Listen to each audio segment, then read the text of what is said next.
Imagine if I revealed to you that nearly all of your assumptions about the wise men are incorrect, that these figures weren't a trio of monarchs, that their arrival likely didn't happen at a stable during Christmas evening, and that the genuine account is far more remarkable than any nativity performance has ever shown. The actual narrative contains political scheming, perilous travels spanning empires, and astronomical occurrences that contemporary science is just now starting to comprehend. In this video, we're exploring deeply into the genuine historical documentation, ancient manuscripts, and archaeological findings to reveal the complete account of the Magi. And I assure you, what truly happened is more captivating than the legend. Now, before we dive in, if this content resonates with you and feels like a place you'd visit again, please consider liking this video and hitting subscribe. Your support means more than you might realize, and I'd genuinely love to hear from you. Let us know your location right now and what time it is where you are. These small interactions feel like voices drifting through a peaceful winter evening. Thank you so much for being here today, and warm holiday wishes to you. May your Christmas shine brightly with love, joy, and kindness. Now, without any more delay, let's get started. The one document that dismantles the Christmas card image. Each December, an identical scene appears throughout the globe. 3 individuals dressed in magnificent robes kneel next to a wooden stable structure. They carry gold, frankincense, and myrrh. Shepherds stand close by. A brilliant star shines above. These individuals have been given names: Melchior, Caspar, Balthazar. Frequently, one figure is shown with darker skin, symbolizing faraway regions. The picture seems finished, timeless, unalterable. This depiction exists in stained glass windows. It shows up on holiday greeting cards. Children perform it in pageants, wearing paper crowns and bathrobes. The narrative feels so recognizable that we neglect to pose a straightforward question: where does this scene originate from? The response surprises most individuals. Almost everything contained in that well-known image, the count of 3, the personal names, the monarchical position, the stable location with shepherds in attendance, derives from centuries of cultural tradition, not from holy writings. The genuine source is remarkably concise. A single gospel relates this narrative. Only one. The Gospel of Matthew, chapter 2, holds the complete record, 16 verses. No other gospel author references these particular visitors. Mark starts his story with Jesus as a grown man. Luke describes shepherds visiting a newborn placed in a manger, but no Eastern academics appear in his narrative. John begins with theological verse about the word becoming flesh. Matthew exclusively preserves this meeting. The actual text demonstrates notable brevity. Matthew never indicates how many individuals arrived. He doesn't provide their names. He identifies them as Magi originating from the east. Nothing beyond that. They don't come to a stable, they enter a house. They don't encounter shepherds. They meet with Herod's royal court, then locate a young child alongside his mother. The Gospel author displays no curiosity about their individual characteristics, the duration of their travels, or their physical appearance. This separation between scripture and cultural custom reveals something significant. The narrative we believe we understand has developed across 2,000 years. Multiple layers of interpretation, religious devotion, and creative imagination have constructed themselves upon Matthew's minimal structure. Distinguishing the original source from its additions becomes the initial step in comprehending who these individuals genuinely were. The Greek term Matthew employs is Magi. This word carried particular significance in the ancient world. It didn't signify kings. It designated a specific category of educated men originating from eastern regions, experts in celestial monitoring and understanding. They belonged to the scholarly elite of ancient Near Eastern royal courts. Matthew's original audience would have grasped this reference instantly. Contemporary audiences, filtered through centuries of Western reinterpretation, frequently miss it completely. The text we have shows thoughtful arrangement. Matthew composes for a Jewish readership acquainted with Hebrew holy writings. He interweaves prophecy and realization throughout his story. The appearance of the Magi fulfills a particular function in his theological framework. They symbolize something greater than their individual selves, the nations pursuing the Jewish Messiah. Gentile wisdom, acknowledging Jewish prophecy, the commencement of a universal narrative. However, Matthew's theological intention doesn't eliminate historical inquiries. His narrative, despite its brevity, indicates actual people from actual locations. They comprehended celestial occurrences in methods that frightened Herod and his whole capital city. They possessed sufficient resources to journey vast distances, carrying valuable offerings. They maneuvered through complicated political landscape to arrive at their goal. They created sufficient impact that this account became part of the written historical record. The Christmas card depiction collapses chronology and geography. It combines distinct gospel narratives into one unified picture. It incorporates details that appeared centuries following the actual events. It converts Eastern academics into European royalty. It positions them in a stable, although Matthew indicates house. It limits their quantity to 3, although the text never tallies them. It assigns them names, although Scripture provides none. This harmonized adaptation serves devotional intentions. It generates a complete nativity scene for reflection and observance. It renders the narrative approachable, unforgettable, finished, but it conceals the genuine narrative preserved in Matthew's text. It obscures the more unusual, more layered reality of who these individuals were and what their presence signified. The undertaking ahead demands removing these gathered layers, not to reduce the narrative, but to uncover it once more. The actual Magi, anchored in historical setting, demonstrate themselves more intriguing than the cleaned-up figures of common imagination. Their expedition discloses political conflicts, academic customs, and cultural interaction in the ancient world. Their offerings possess meanings more profound than we've acknowledged. Their function in Matthew's story opens inquiries about early Christian self-comprehension. Matthew's narrative stands by itself among the Gospels. This separation invites examination. Why would such an exceptional occurrence show up in merely one source? The inquiry has produced various scholarly reactions. Some perceive theological instead of historical composition. Others contend Matthew maintains a custom the other gospel writers didn't possess or decided not to incorporate. The response influences how we interpret what comes next. But the narrative exists. It became part of the written documentation within living recollection of the occurrences it portrays.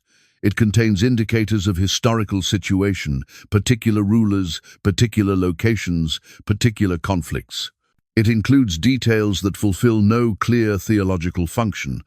Why reference Herod's discussion with chief priests and religious scholars? Why identify Bethlehem through prophetic citation? Why describe an eastward journey following the visit? These components indicate an underlying recollection, however influenced by the author's intentions. The documentary undertaking starts here, with Matthew's text as basis. Every interpretation, every custom, every legendary addition that comes afterward must connect back to these 16 verses. They constitute the solitary source. Everything else, the names, the number, the royal position, the artistic representations, the theological developments, the medieval artifacts, originates from this concise narrative. The verses themselves resist simple extraction. They're interwoven into Matthew's broader story of resistance and security, peril and divine direction. Herod's response proves equally significant as the visitors' presence. The slaughter that occurs after their exit casts darkness backward across their expedition. Matthew builds a narrative of danger and escape with the Magi as unintentional catalysts. Their appearance reveals fault lines in the political terrain, a client king's uncertainty, an occupied population's messianic aspirations, an empire's anxious observation over its eastern boundary. The celestial indication that directed the Magi signified nothing to Roman administrators or temple officials. It demanded their specific knowledge to decode. This separation between understanding systems propels the narrative conflict. Matthew also displays thoughtful literary skill. His narrative balances foreign wisdom alongside Jewish prophecy. The Magi understand sufficiently to arrive searching, but insufficiently to locate without assistance. They identify the celestial indication, but require Micah's prophecy to pinpoint Bethlehem. Their expedition completes only through the combination of their education with Jewish scripture. Matthew builds a story of complementary disclosure. The scene holds dramatic irony. Foreign academics pursue a Jewish monarch. The genuine Jewish monarch desires to remove any competitor. Temple officials possess the prophetic response, but demonstrate no curiosity in exploring. Gentile Magi exhibit greater faith than Jerusalem's religious establishment. This inversion of anticipated roles fulfills Matthew's broader themes regarding inclusion and exclusion. The narrative prompts immediate inquiries. Then, who were these Magi actually? What constituted their academic custom? What celestial occurrence did they witness? Where did they journey from?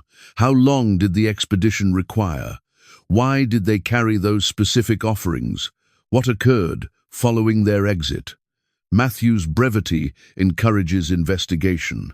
These inquiries initiate the examination ahead. Each component of the recognizable narrative, the star, the expedition, the offerings, the quantity, the names, demands its own analysis. The process advances from text to setting, from scripture to history, from what Matthew composed to what he presumed his audience already understood. The Christmas card depiction won't vanish. It fulfills too many cultural and devotional purposes. But underneath it exists a more unusual, more detailed reality. The Magi were actual individuals, participating in actual academic work, undertaking an actual expedition through actual political danger. Their narrative, correctly comprehended, possesses significance beyond seasonal decoration. Matthew's narrative provides a window into the ancient world's scholarly terrain. It discloses how different cultures decoded celestial occurrences. It demonstrates diplomatic activity across hostile regions. It shows how nascent Christianity comprehended itself in connection to Gentile education and Jewish prophecy. The 16 verses hold more than they initially disclose. The expedition starts here, with Matthew's minimal text. Everything that comes afterward, every historical exploration, every astronomical hypothesis, every legendary development, connects back to these words. The Magi surface from this solitary source. Comprehending them demands first comprehending what Matthew genuinely composed and what he didn't. What defines a Magi? Religious leaders, astronomers, and counselors of the East. The Greek word shows up in Matthew's text without clarification. Magi. The Gospel author presumes his audience identifies the term. He provides no definition, no explanation. This absence communicates something significant. In the first-century world, everyone understood what a Magi was. The word possessed particular significance. It didn't indicate wanderer or trader. It didn't designate generic wise individuals or philosophers. A Magi belonged to a distinct professional category with ancient origins and acknowledged expertise. To comprehend the individuals in Matthew's narrative, we must recreate what this designation signified to people in the Roman Near East. The Magi originated among the Medes and Persians. Ancient Greek historians composing centuries before Matthew portrayed them as a priestly group. Herodotus, composing in the 5th century before the Common Era, recognized them as one of 6 Median tribes. They conducted sacrifices, decoded dreams, and performed ritual observances. They occupied privileged stations in royal courts. Persian religion influenced their function. The Zoroastrian custom, which controlled the Persian Empire, demanded priestly intermediaries. The Magi satisfied this role. They preserved sacred flames, they recited hymns, they executed elaborate purification ceremonies. Their knowledge made them indispensable to imperial religious existence. Without Magi, no legitimate Persian ceremony could advance. But their education reached beyond religious ritual. They developed specialized understanding. Astronomy constituted a central discipline. The movements of celestial objects, the ascending and descending of constellations, the appearances of planets. These occurrences possessed significance in ancient Near Eastern thinking. The Magi learned to monitor, forecast, and decode them. Astrology emerged naturally from astronomy. In the ancient world, no rigid boundary distinguished observation from interpretation. The heavens communicated. The challenge involved learning their language. The Magi created sophisticated frameworks for interpreting celestial indications. They linked heavenly occurrences with earthly matters.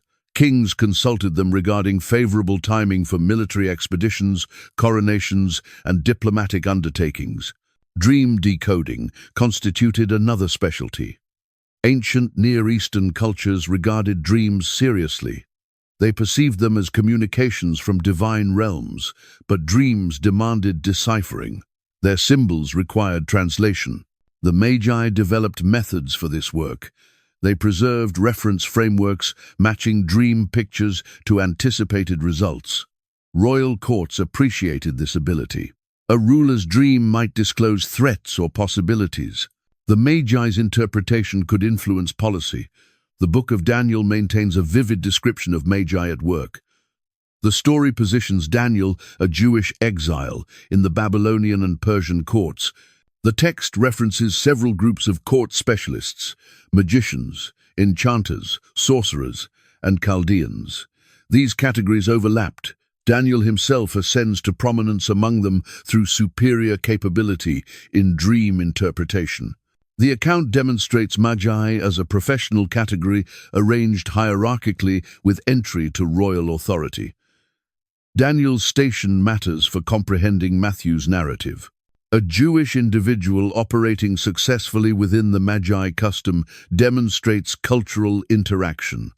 These weren't isolated exotic practitioners. They constituted part of an international academic network. Concepts moved across empires. Methods circulated. A Magi educated in Babylon or Persia would possess various interpretive frameworks, including Jewish apocalyptic thinking. The Persian Empire's dissolution didn't terminate the Magi custom. When Alexander conquered the East, Greek culture flooded the territory. But the Magi adapted. They absorbed Greek astronomical understanding. They incorporated Hellenistic philosophical ideas. They preserved their station by combining customs. Roman expansion further complicated the cultural terrain, but the Magi persisted. By the 1st century, when Matthew composes, the designation Magi had journeyed far from its Persian beginnings. Greek and Roman authors employed it extensively. Sometimes it preserved its technical significance, Persian priests and academics. Sometimes it broadened to encompass any Eastern practitioner of celestial disciplines. Sometimes Greek authors employed it dismissively, suggesting fraudulent manipulation. Context established significance. Matthew's application falls unmistakably on the respectful side. He presents the Magi as legitimate academics who accurately decode a celestial indication. They identify something Jerusalem's officials miss. Their understanding guides them on a challenging expedition. They carry valuable offerings. They obtain divine caution in a dream. Matthew regards them as genuine, wise individuals, not charlatans. The text's geography matters. Matthew indicates they originate from the east. This expression points toward the former Persian regions. By the 1st century, the Parthian Empire controlled these areas. Parthia had revived Persian imperial ambitions. It existed as Rome's great competitor, the sole power capable of threatening Roman dominance. A Magi journeying from Parthian region into Roman client territories possessed political importance. The Parthian court employed Magi. Similar to their Persian predecessors, Parthian rulers consulted these specialists regarding celestial occurrences and their significance. The Magi custom had endured imperial transitions. When Matthew's audience encountered the designation Magi from the East, they would consider first of Parthian court academics. This background alters how we interpret the story. These aren't generic foreigners carrying offerings. They're high-ranking intellectuals from a rival empire. Their presence in Jerusalem inquiring about a Jewish monarch would instantly alarm Roman clients like Herod. The circumstance possesses diplomatic significance. Foreign academics from Rome's greatest enemy arrived, pursuing a native monarch. Every political nerve in Jerusalem would activate. The Magi's knowledge clarifies both their expedition and its danger. They witnessed something in the heavens. Their training allowed them to decode it as indicating a significant birth in Judea. This interpretation demanded specific understanding, astronomical observation, combined with awareness of Jewish messianic anticipations. They understood sufficiently to link a celestial occurrence with a Jewish monarch. This connection propelled them westward. Their professional position clarifies their entry. Court academics could undertake such an expedition. They possessed resources. They could journey with appropriate entourage. They could obtain audience with Herod. Common traders or wandering mystics couldn't simply materialize in a client king's court inquiring about rival claimants. The Magi's acknowledged position opened doors that would stay closed to others. The offerings they carried reinforced their elevated rank. Gold, frankincense, and myrrh weren't trinkets. These were expensive substances appropriate for diplomatic presentation. Court academics carrying tribute to a foreign monarch follows ancient Near Eastern protocol. The offerings weren't personal gifts to an infant. They were formal acknowledgement of royal position, the type of presentation one court extends to recognize another's legitimacy. Matthew's narrative also demonstrates the Magi's restrictions. They can recognize the general area, Judea, but they can't identify Bethlehem. Their astronomical education carries them only so far. They require Jewish prophetic custom to finish their quest. This narrative detail fulfills Matthew's theological intention, but it also reflects realistic boundaries. The Magi were specialists in celestial interpretation, not Hebrew scripture. They needed local understanding to complete their expedition. The dream caution they obtain fits Magi practice perfectly. Dream interpretation was fundamental to their knowledge. When divine direction arrives through a dream, they're prepared to identify and react to it. The narrative method matches the recipients. God communicates with the Magi through their own professional medium. Their instant obedience to the dream's caution shows their academic discipline. They don't question. They don't return to Herod to clarify. They trust their interpretive abilities and exit by another path. This choice demands confidence in their knowledge. It also demonstrates political awareness. They grasp instantly that Herod represents danger. The Magi identity clarifies components of Matthew's narrative that might otherwise appear mysterious. Why would foreigners undertake such an expedition based on a star? Because monitoring celestial occurrences and decoding their importance was their profession. Why would Herod regard them seriously? Because Magi from the East possessed acknowledged authority in these matters. Why would they possess resources for expensive offerings? Because they likely occupied court stations in the Parthian Empire. The designation Magi anchors Matthew's story in historical reality. These weren't mythical individuals or symbolic representations. They were members of an identifiable professional category with documented history. The Magi existed. They practiced astronomy and astrology. They served royal courts. They decoded celestial indications. They journeyed across empires. Everything Matthew portrays fits what we understand about genuine Magi from historical sources. Later, custom converted them into monarchs, but the original text maintains their actual identity. They were scholar priests, specialists in celestial interpretation, likely serving the Parthian court. Comprehending who they genuinely were makes their expedition more exceptional, not less. Actual individuals employing actual abilities followed an actual celestial occurrence to a particular destination. The historical Magi demonstrated themselves more interesting than the legendary three monarchs. The celestial occurrence, what was the star? Something manifested in the sky. The Magi witnessed it. They decoded what they witnessed. Then they journeyed west. Matthew's narrative depends on this celestial occurrence. Without it, the narrative doesn't commence. The text identifies it as a star. But what was it actually? The inquiry has occupied minds for centuries. Astronomers have suggested solutions. Historians have assessed evidence. The challenge exists in linking a vague description to genuine astronomical occurrences. Matthew supplies few details. The Magi witnessed something. It moved. It stood over where the child was. That's essentially all we possess from the text itself. The word Matthew employs is aster. In ancient Greek, this designation covered more than contemporary astronomy, includes under that label. It could signify fixed stars. It could signify planets, which ancient observers identified as wandering stars. It could signify comets or any brilliant celestial object. The vocabulary wasn't precise by contemporary standards. Ancient Near Eastern astronomers, including the Magi, preserved detailed documentation. They monitored planetary movements. They recorded unusual manifestations. They documented conjunctions, moments when celestial objects appeared close together in the sky. These observations filled tablets and scrolls.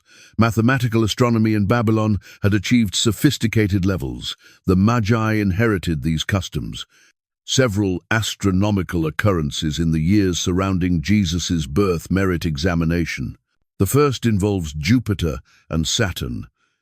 These two planets underwent a notable conjunction in the constellation Pisces. This occurred not once but 3 times during a single year, 7 years before the Common Era. Planets normally pass each other once, but sometimes gravitational dynamics generate a triple conjunction where they appear to approach, separate, and approach again. This specific conjunction possessed potential importance. Jupiter was identified as the king planet. Saturn was connected with Jewish people in ancient astrology. Pisces was associated with the region of Judea.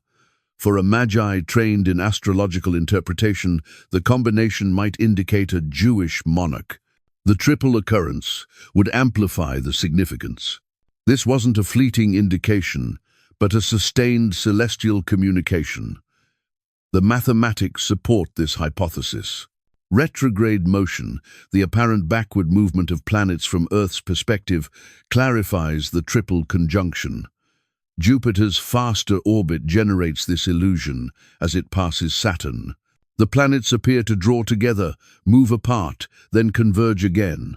The Magi would have monitored this carefully. Their astronomical training prepared them to forecast and witness such occurrences. But inquiries remain. Would this conjunction manifest as a single brilliant object, or would observers perceive 2 distinct points of light? Historical documentation suggests the planets didn't merge visually. A careful observer would perceive 2 brilliant objects near each other, not one extraordinary star. This challenges the customary interpretation of Matthew's narrative, which suggests a singular, remarkable manifestation. Another candidate surfaces from Chinese astronomical documentation. In the constellation Capricorn, sometime between 5 and 2 years before the Common Era, Chinese observers documented what they identified as a guest star. This designation indicated a new celestial object manifesting where none had been before. It remained visible for over 70 days before fading. Contemporary astronomy understands what generates guest stars. Either a nova or supernova, a star's violent death produces a sudden brilliant manifestation. These occurrences can briefly outshine entire galaxies. For weeks or months, the new light dominates the sky. Then it fades as the explosion's energy dissipates. Chinese documentation preserves several such observations from this period. If the Magi witnessed a nova or supernova, it would clarify Matthew's description better. A genuinely new, brilliant object in the sky would capture attention. It would appear extraordinary, unprecedented. The Magi's training would propel them to pursue its significance. A supernova, brilliant enough to perceive easily, would constitute a rare, significant indication. The timing proves challenging. Chinese documentation isn't precise enough to establish exact dates. Linking them with the likely birth year of Jesus involves uncertainties, but the general time frame overlaps. A nova or supernova remains a viable clarification. Comets constitute another customary explanation. Ancient observers perceived comets as omens. Their unpredictable manifestations, brilliant heads, and streaming tails inspired both awe and dread. Chinese and Roman documentation document comets manifesting in the relevant decades. One manifested in 12 years before the Common Era. Another appeared later, possibly too late to fit the chronology. Comets move against the background stars. They could clarify Matthew's statement that the star traveled before the Magi, but comets also possessed negative associations. Ancient literature consistently regards them as cautions of disaster, wars, famines, death of rulers. Would the Magi decode a comet as announcing a blessed birth? The cultural setting suggests otherwise. Some academics suggest a purely symbolic interpretation. Perhaps Matthew never intended to portray a genuine astronomical occurrence. The star fulfills literary and theological functions. It satisfies prophecy. It directs Gentile pursuers to Jewish Messiah. It shows divine intervention. Maybe pressing for astronomical clarification misses the point entirely. This interpretation possesses merit. Ancient biographies regularly incorporated miraculous indications at the births of significant individuals, stars manifesting, speaking animals, prophetic dreams. These components marked an existence as extraordinary. Matthew composes in this literary custom. His original audience might not have anticipated literal astronomy. Yet, Matthew's narrative doesn't feel purely symbolic. The text grounds itself in historical specifics. Herod's reign, Bethlehem's location, political conflicts. The Magi themselves are presented as actual travelers, not allegorical individuals. The dream, caution, and alternate path suggest concrete historical recollection. This combination of realistic detail and extraordinary occurrence characterizes much ancient composition. It doesn't demand choosing between all literal or all symbolic. Another approach considers what the Magi themselves believed they witnessed. Contemporary astronomical categories might not match their interpretive structure. They practiced a sophisticated framework of celestial omen interpretation. Small details invisible to casual observers possessed significance. The Magi monitored planetary stations relative to particular stars and constellations. They recorded the exact timing of risings and settings. They calculated angles and aspects. Within this framework, something unremarkable to others might signal profound significance to trained eyes. Perhaps no single dramatic occurrence happened. Perhaps the Magi witnessed a combination of factors: planetary stations, zodiacal importance, timing relative to other known indications. Their knowledge allowed them to interweave these components into a coherent interpretation. What they witnessed was partly observation, partly calculation, partly customary meaning creation.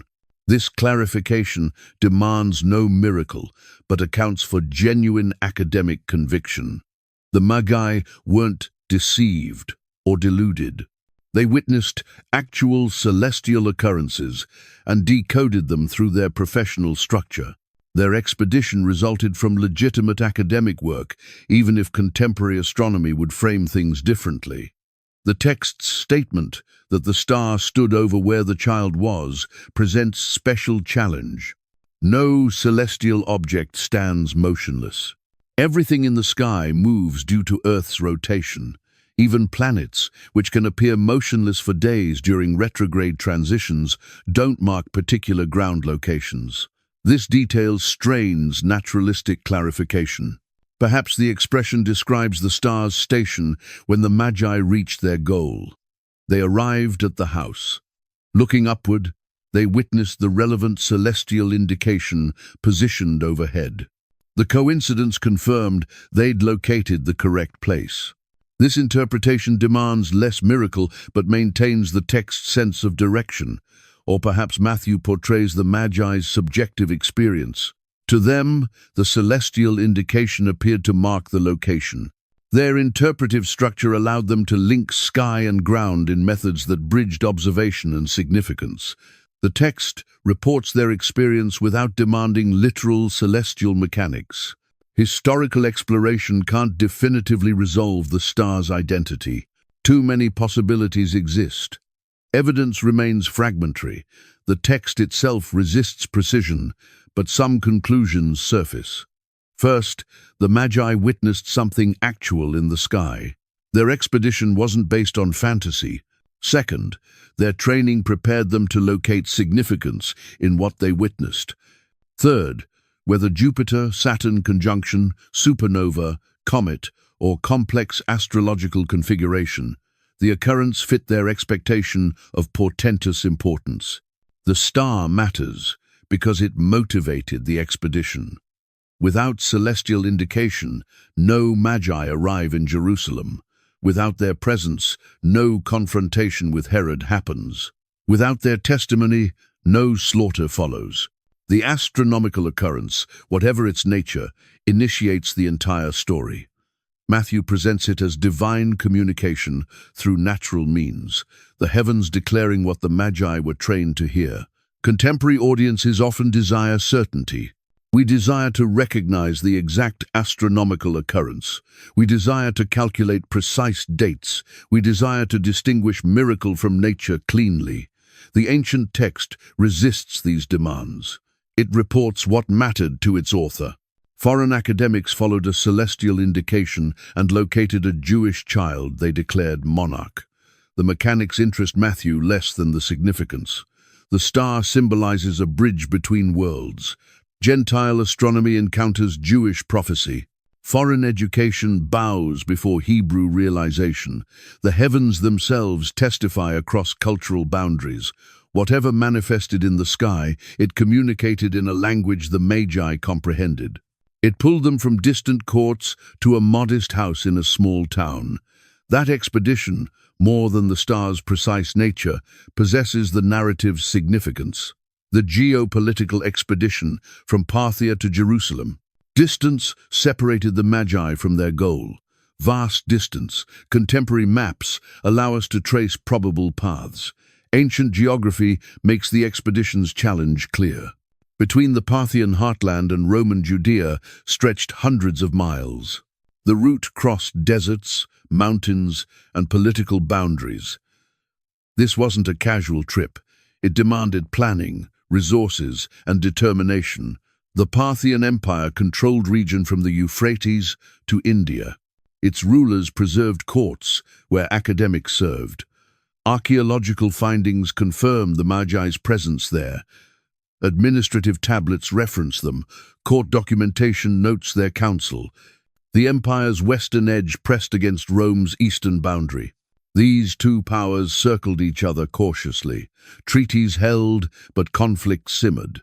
An expedition from Parthian region to Judea signified crossing the Euphrates. This great river marked the boundary. Roman client territories controlled the western bank. Parthian influence dominated the eastern side. Crossing signified entering rival region. For court officials, which the Magi likely were, this move possessed diplomatic significance. The path options were restricted. Northern routes led through Armenia and Anatolia. Southern paths followed older trade corridors through the Syrian desert. Either method, travelers faced weeks or months on the road. They required supplies, animals, security. A small group might move faster but faced bandit risk. A larger caravan provided security but traveled slowly. Consider the practical demands. Water established desert paths. Wells and oases spaced the expedition. Missing one could prove fatal. Seasonal weather mattered enormously. Summer heat made certain routes impassable. Winter storms blocked mountain passes. Spring and autumn provided the best travel windows. The Magi didn't journey as refugees or fugitives. Their position suggests a formal caravan. They possessed valuable offerings. They anticipated audience with rulers. They likely moved with servants, guards, and support personnel. Such a party might number dozens. Managing logistics became crucial. Food for people and animals, camping equipment, path understanding, local contacts, political complications shadowed every mile. The eastern boundary bristled with forts and observation posts. Roman military units patrolled. Local officials monitored travelers. Inquiries would arise. Who are you? Where are you traveling? What's your business? The Magi required responses that wouldn't spark detention. Their academic position helped. The ancient world respected education. Court officials journeying on intellectual pursuits fit acknowledged categories. Still, suspicion lingered. Why would Parthian academics journey to Roman region? The inquiry had no innocent response if posed by military minds. The offerings they possessed raised additional inquiries. Gold, frankincense, myrrh. These weren't light commodities. They symbolized wealth. Bandits targeted such cargo. Officials might demand tariffs or bribes. The Magi had to secure these treasures across hostile region. Success demanded both luck and ability. Jerusalem itself presented the expedition's climax. Herod's capital sat in Judea's hills. Roman power backed his throne. The city teemed with informers, soldiers, and political operators. Arriving there, inquiring about a monarch of the Jews amounted to walking into a trap. Matthew's story captures the explosive reaction. Herod hears the inquiry. He becomes troubled. All Jerusalem troubles with him. The Greek text conveys widespread alarm. Why? Because the inquiry threatens the entire political arrangement. Herod ruled as Rome's client. His legitimacy depended on Roman backing. He wasn't ethnically Jewish himself. He originated from Idumea. Local resistance questioned his right to rule. Now, foreign academics appear inquiring about another monarch. The scenario hits every paranoid nerve. The Magi's inquiry reveals their diplomatic inexperience. They arrive inquiring openly about a rival claimant. Did they not grasp how this would sound? Perhaps their astronomical certainty overrode political caution. Perhaps they presumed royal courts would welcome news of a significant birth. Perhaps they didn't fully comprehend Herod's precarious station. Their foreign position made the circumstance worse. If local Jews were inquiring about a monarch, that's one problem. But Parthian academics making inquiries that suggests foreign backing, that implies international interest, that raises the specter of external powers involving themselves in Judea's matters. Herod's Roman patrons would demand clarifications. The text demonstrates Herod's reaction. He gathers chief priests and religious scholars. He inquires where the Messiah would be born. He extracts information, then he secretly summons the Magi. He questions them carefully. When exactly did the star manifest? He sends them to Bethlehem with directions. Locate the child. Report back. Herod's deception matches his reputation.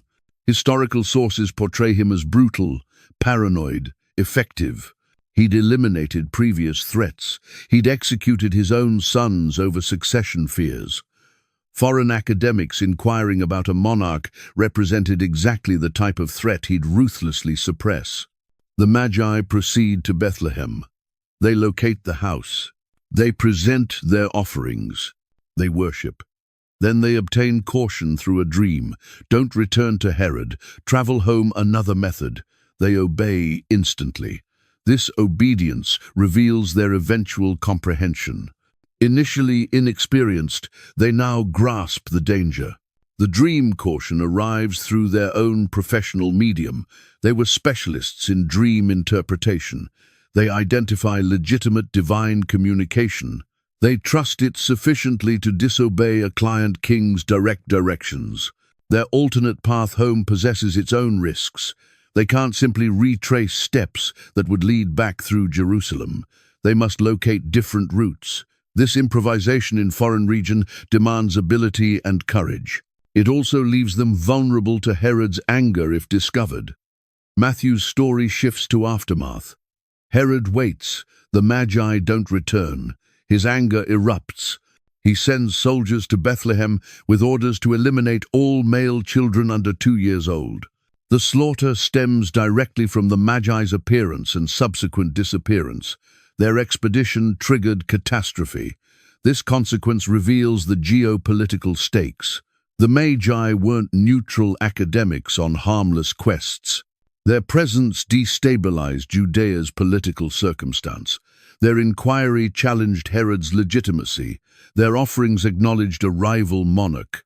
Their disappearance without reporting back constituted direct defiance. Herod responded with characteristic brutality. The expedition's full arc runs from Parthian region to Bethlehem and back east by alternate paths. It crosses empires, cultures, and political frameworks. It involves diplomatic blundering and divine direction. It triggers political violence. It achieves its stated goal. The Magi locate and honor the child, but it leaves devastation in its wake. Contemporary audiences sometimes romanticize the expedition. We picture peaceful travel through starlit nights. We imagine joyful discovery. We skip over the political explosiveness. The ancient audience wouldn't have missed these components. They lived under Roman occupation. They understood client kings' paranoia. They grasped frontier conflicts. The Magi's expedition symbolizes a collision between worlds. Parthian scholarship encounters Roman client politics. Gentile education meets Jewish prophecy. Celestial interpretation directs foreign dignitaries to challenge local power. Every component possesses political charge. The distance they journeyed, probably 700 to 900 miles each direction, signified weeks or months on dangerous roads. The resources demanded indicate significant backing. The diplomatic complications suggest court authorization. The alternate return path demonstrates adaptability and courage. The slaughter afterward shows consequences. This wasn't a quaint nativity tale. It was a high-stakes diplomatic incident that nearly succeeded in eliminating its target. The Magi survived because they heeded caution. Jesus survived because his family fled. Bethlehem's children perished because Herod wouldn't tolerate threats. The expedition linked these occurrences in a chain of cause and effect. Comprehending the geopolitical setting alters how we interpret the narrative. The Magi weren't innocents following a star. They were court academics making a calculated expedition based on their knowledge. They maneuvered hostile region. They triggered political crisis. They escaped consequences through divine intervention. Their expedition influenced history not through magic, but through the explosive interaction of education, politics, and prophecy. The prophet's blueprint. Why Bethlehem? The function of Micah. The Magi understood sufficiently to reach Jerusalem. They identified a celestial indication announcing a Jewish monarch. Their education carried them to Judea's capital. But then they stopped. They required assistance. They inquired where the monarch would be born. Herod didn't possess the answer either. He gathered specialists, chief priests, and religious scholars. These individuals specialized in Hebrew scripture. They understood prophetic customs. They possessed the understanding the Magi lacked. Herod posed the inquiry, where would the Messiah be born? Their response arrived instantly, Bethlehem of Judea. They cited prophecy to support this. The text originates from Micah, a prophet who lived 7 centuries before Jesus. Chapter 5, verse 2, the words are particular. But you, Bethlehem Ephrathah, though you are small among the clans of Judah, out of you will emerge for me one who will be ruler over those of Israel, whose origins are from of old, from ancient times. This prophecy mattered enormously to Matthew's story. It bridges Gentile astronomy and Jewish scripture. The Magi's celestial indication points generally to Judea. Micah's prophecy identifies Bethlehem. One framework of understanding demands the other to achieve completion. Matthew's quotation varies slightly from the Hebrew text. He renders it, "But you, Bethlehem, in the land of Judah, are by no means least among the rulers of Judah. For out of you will emerge a ruler who will shepherd my people Israel." The differences aren't accidental. Matthew interprets as he quotes, drawing out significance relevant to his story. The expression about Bethlehem being least becomes by no means least. Matthew elevates the small town's importance. He emphasizes reversal. The least becomes greatest. This theme runs throughout his gospel. The last shall be first. The humble will be exalted. A tiny village produces the ultimate monarch. Bethlehem's history enriched its prophetic importance. David was born there. The shepherd boy who became Israel's greatest monarch originated from this small town. Messianic anticipations centered on a Davidic descendant. The Messiah would restore David's throne. Bethlehem's link to David made it the natural location for Messiah's birth. The town's name possesses significance. Bethlehem in Hebrew signifies house of bread. Christian custom would later perceive symbolism. Jesus identifying himself as bread of life, born in the house of bread. Matthew doesn't make this link explicit, but later audiences found it compelling. Micah's prophecy originates from a section addressing divine judgment and restoration. The prophet portrays Israel's unfaithfulness and coming punishment, but hope remains. A ruler will surface from humble origins to restore right order. The prophecy looks back to David's unexpected rise while pointing forward to messianic realization. The religious scholars' quick response reveals how well known this prophecy was. They didn't require to search scrolls. They didn't debate interpretation. Bethlehem was the obvious response. Messianic expectation included this geographical detail as settled fact. The prophecy had been studied, discussed, memorized. This familiarity generates narrative irony. Jerusalem's religious officials understand where Messiah will be born. They understand the prophecy. They respond to Herod's inquiry confidently, but they don't act on their own understanding. They don't explore Bethlehem themselves. They demonstrate no curiosity about whether the Magi might be correct. The contrast with the Magi is deliberate. Foreign academics journey hundreds of miles following celestial indications. Native specialists sit in Jerusalem with scriptural understanding, but no motivation to employ it. Matthew builds a narrative about who identifies truth and who remains blind to it. Herod's reaction to the prophecy is purely political. He doesn't care about Micah's theological significance. He extracts geographical intelligence. He learns the target location. He sends the Magi there with directions to return with more precise information. The prophecy becomes a tool for his paranoid intentions. The Magi proceed to Bethlehem. The text indicates the star they had witnessed traveled before them until it stood over where the child was. This detail has puzzled audiences. How does a celestial object identify a particular house? The language suggests divine direction became more particular as they approached their goal. Bethlehem was small. First-century population estimates range from 300 to 1,000 people. The town wouldn't have possessed many houses. Locating a young child there after being directed to the particular village wouldn't demand miraculous means. Local inquiry could complete the search. They enter the house and perceive the child with Mary, his mother. The text emphasizes the house, not a stable or temporary shelter. Time has passed since birth. The family has moved from emergency accommodation to proper residence. Luke's narrative positions the birth in a manger because no guest room was available. Matthew's narrative presumes more settled circumstances. The Magi's offerings appear here: gold, frankincense, myrrh. Matthew provides no clarification of their importance. He presumes audiences comprehend these aren't random presents. They're carefully chosen symbols. Each possesses layers of significance, rooted in ancient Near Eastern diplomatic and religious practice. After presenting offerings, the Magi worship. The Greek verb is proskuneo, to bow down, to pay homage. This action acknowledges royal position. Throughout Matthew's Gospel, people worship Jesus. The Magi are first among them. Gentile academics bow before a Jewish child, while Jerusalem's officials remain distant. The dream caution arrives next.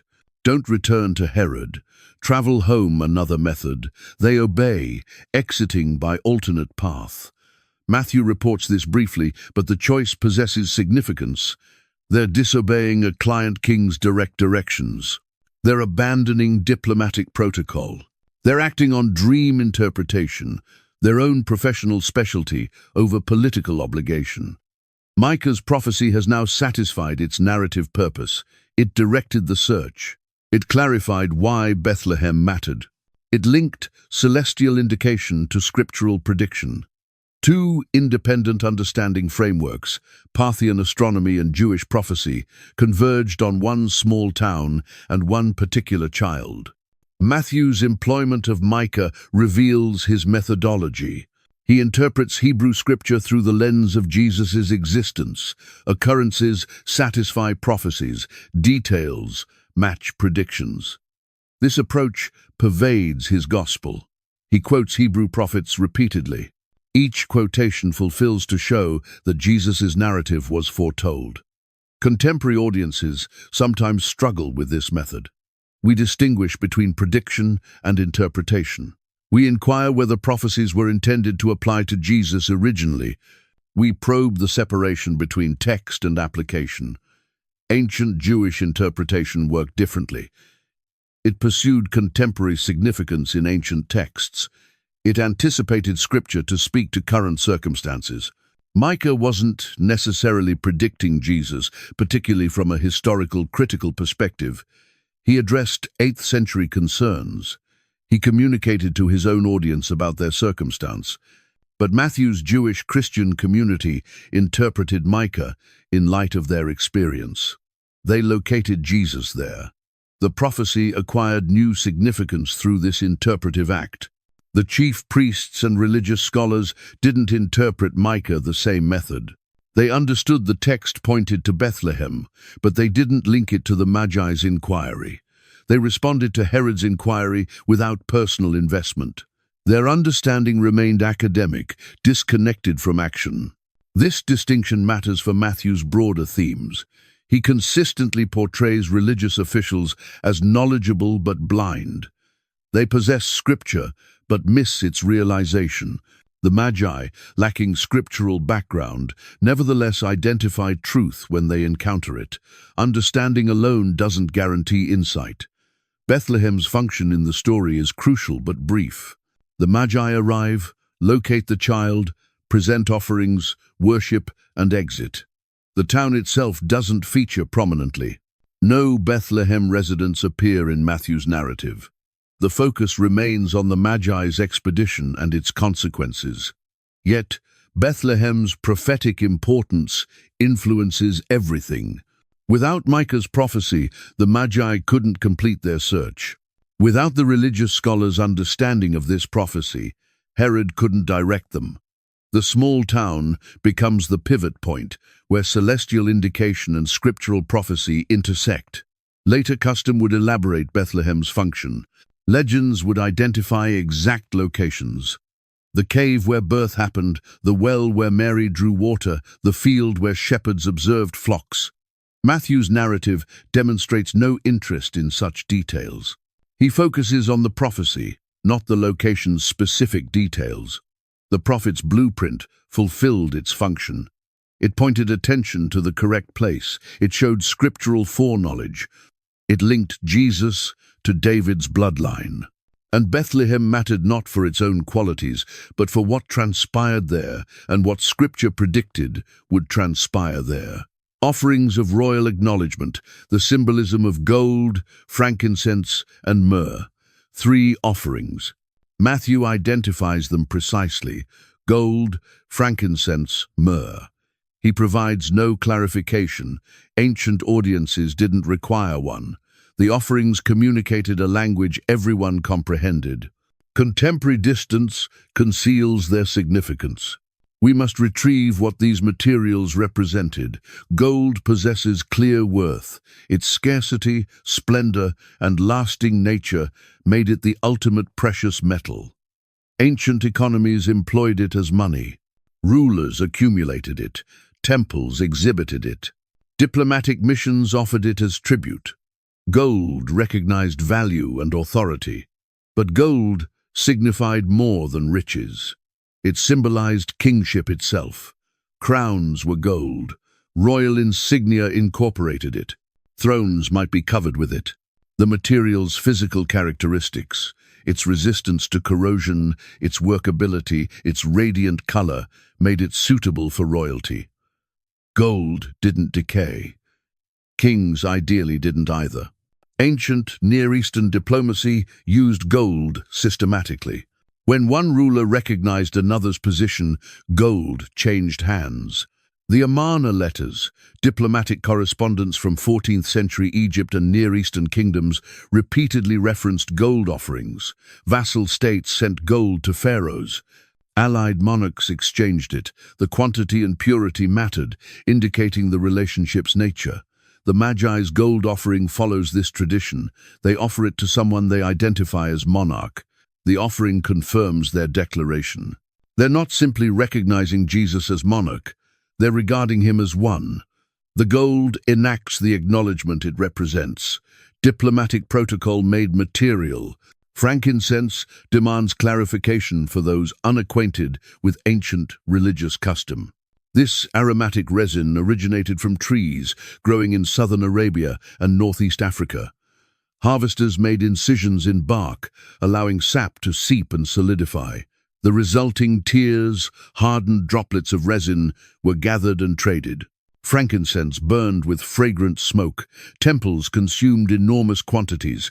Priests burned it during sacrifices and observances. The smoke ascended upward, representing prayers rising to divine realms. Its pleasant aroma was believed to delight deities. Frankincense mediated between earthly and heavenly. The material's expense matched its significance. Transport from distant growing territories made it costly. Only temples, palaces, and affluent households could afford regular employment. Frankincense represented considerable value comparable to precious metals. Symbolically, frankincense linked to priesthood and divinity. To offer frankincense recognized someone's sacred position. It indicated their function as intermediary between human and divine. The offering possessed religious importance beyond its monetary value. Early Christian interpretation grasped this significance. Frankincense honored Jesus' divine nature. If gold recognized his kingship, frankincense acknowledged his deity.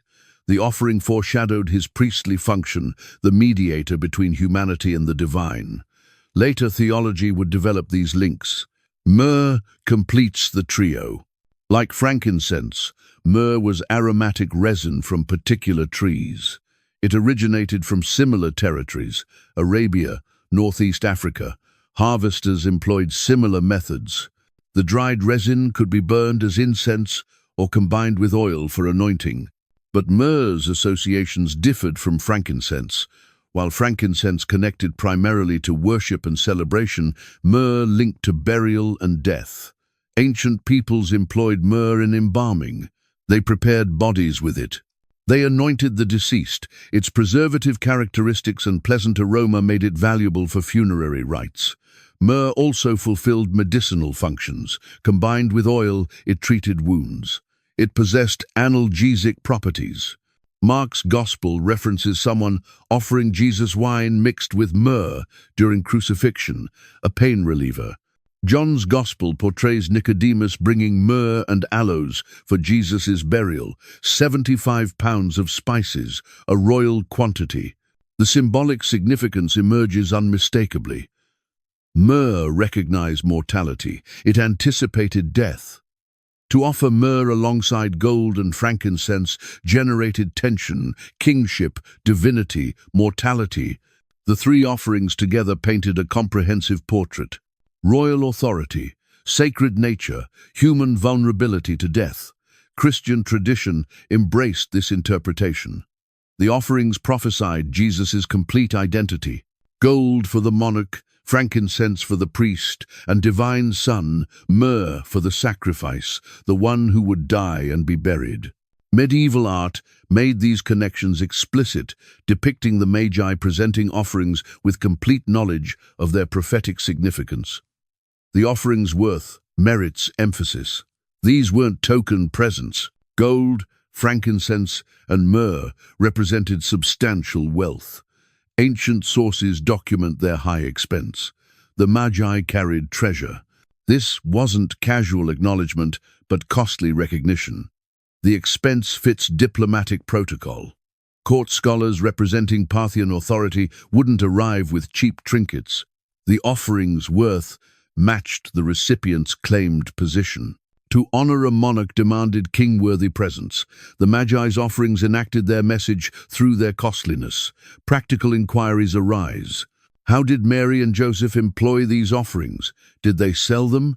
Did the gold finance the flight to Egypt that Matthew describes next? The text doesn't indicate. Later tradition presumed the offerings provided resources for refuge. Gold, especially, could be converted to currency anywhere. The offerings also prompt chronological inquiries. When precisely did this visit happen? Matthew positions it after the birth, but provides few temporal indicators. The offerings suggest the family hadn't fled instantly. They had time to receive visitors, occupy a house, present the child to foreign scholars. Days or weeks or months might have elapsed. Herod's later decree provides a clue. He orders all male children in Bethlehem under 2 years old to be eliminated. This suggests Herod calculated Jesus might be up to 2 years old. Did 2 years pass between birth and the Magi's visit? Or did Herod simply ensure a wide margin? The text doesn't clarify. The offerings connect to broader ancient traditions of acknowledgement. New rulers obtained tribute. Diplomatic missions carried presents. The quality and type of offerings communicated position. The Magi's selections, gold, frankincense, myrrh, followed established symbolic language. This language crossed cultural boundaries. Persian, Babylonian, Egyptian, Greek, Roman traditions all comprehended these offerings' significance. The Magi selected items with universal meaning. Any court would identify what they represented. The offerings translated across the cultural separation between Parthian scholars and a Jewish child. Matthew's narrative emphasis falls on the offerings themselves, not the Magi's interpretation of them. He doesn't document their thoughts. He doesn't clarify their reasoning. He simply lists what they carried.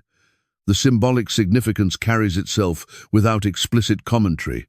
Later, Christian art and literature elaborated endlessly on the offerings. Medieval plays dramatized the Magi discussing what to carry. Renaissance paintings depicted them presenting treasures in elaborate containers. Hymns celebrated the offering's prophetic importance. The three items became touchstones for meditation on Jesus' identity.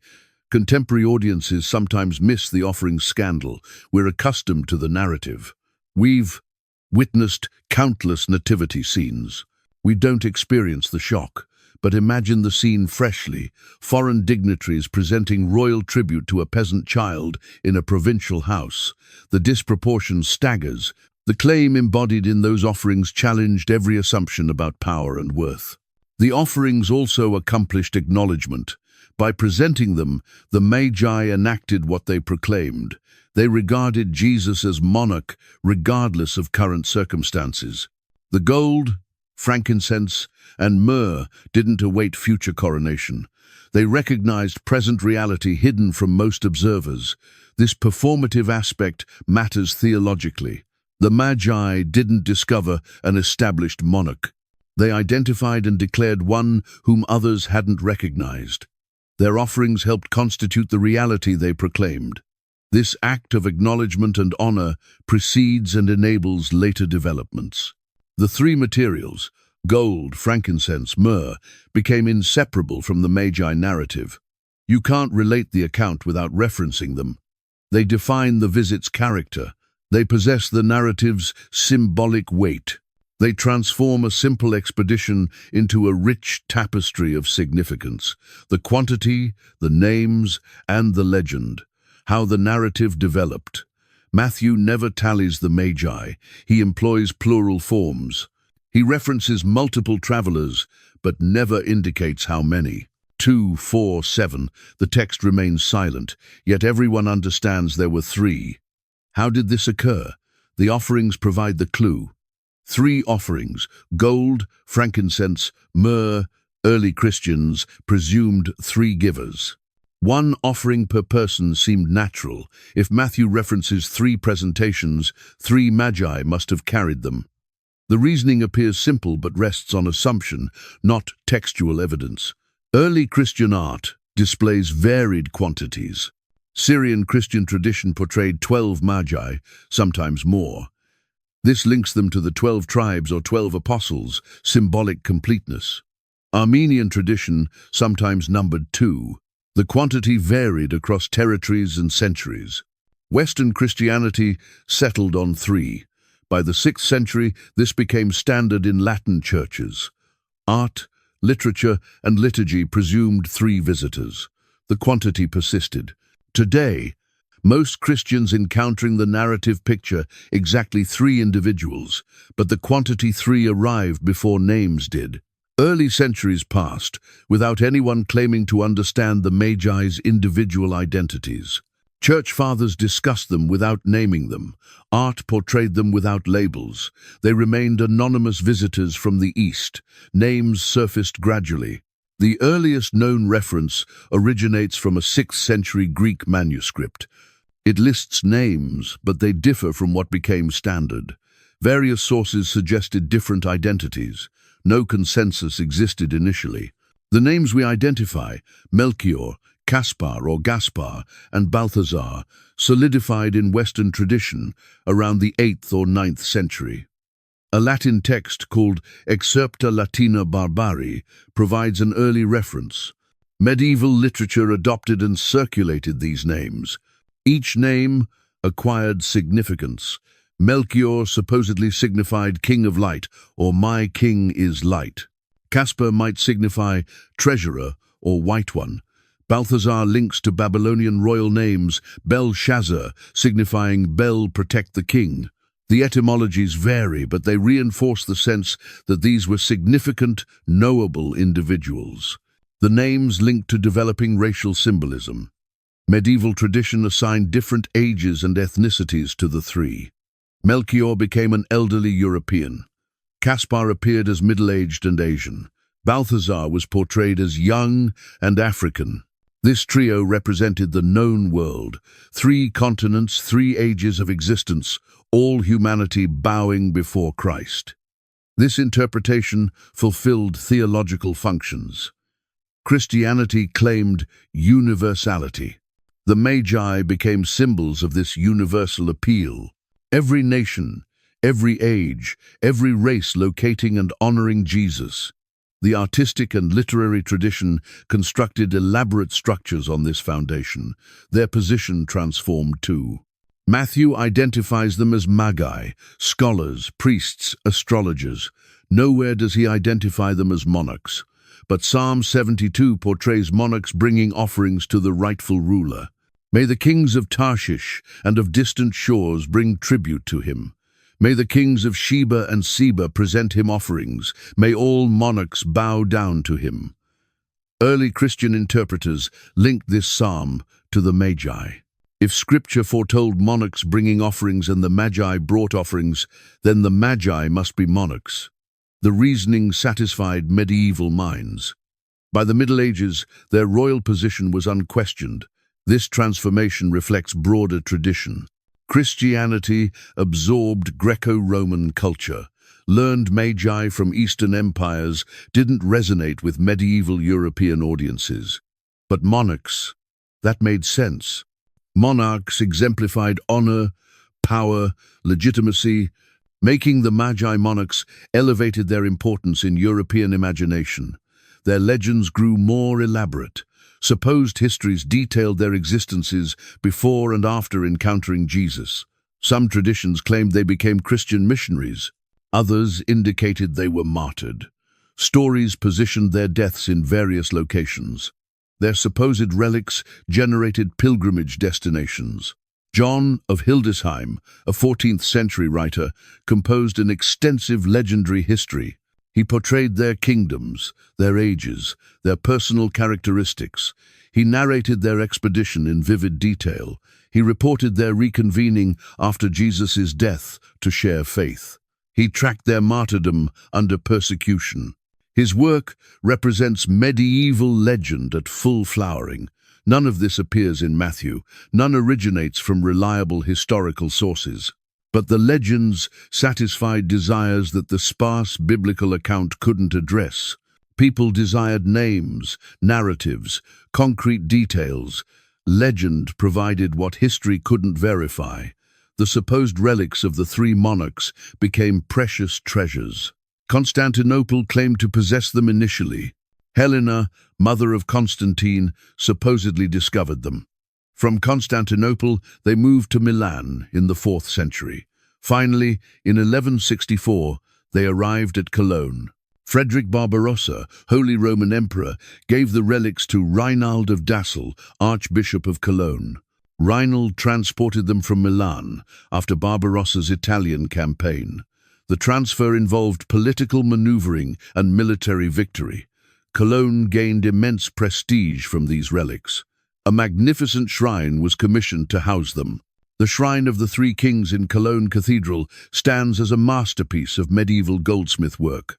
Created over decades in the late 12th and 13th centuries, it gleams with gold, precious stones, and intricate artwork. The shrine portrays scenes from the Magi narrative and from Christ's existence. Cologne became a major pilgrimage location. The three monarchs drew devotees from across Europe. The cathedral's fame derived largely from housing these relics.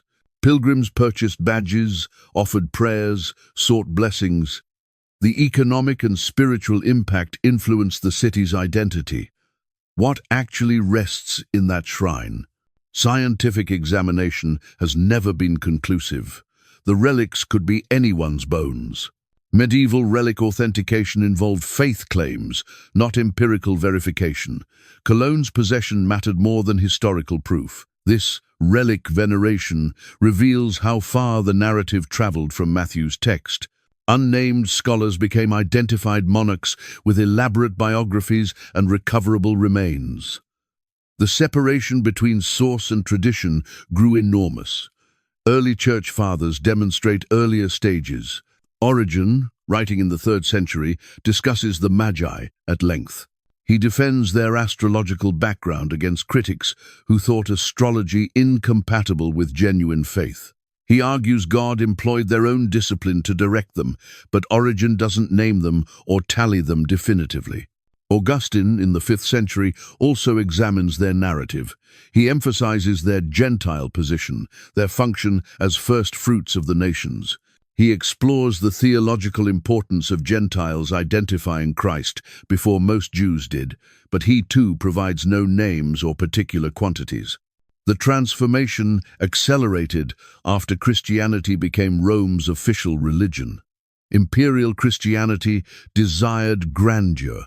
Unnamed Eastern scholars lacked sufficient magnificence. Monarchs bearing treasure to bow before the infant Christ matched imperial sensibilities better. Art propelled much of this development. How do you portray unnamed travelers? Artists required concrete details. They gave the Magi distinct appearances. They depicted them in royal robes. They painted elaborate processions.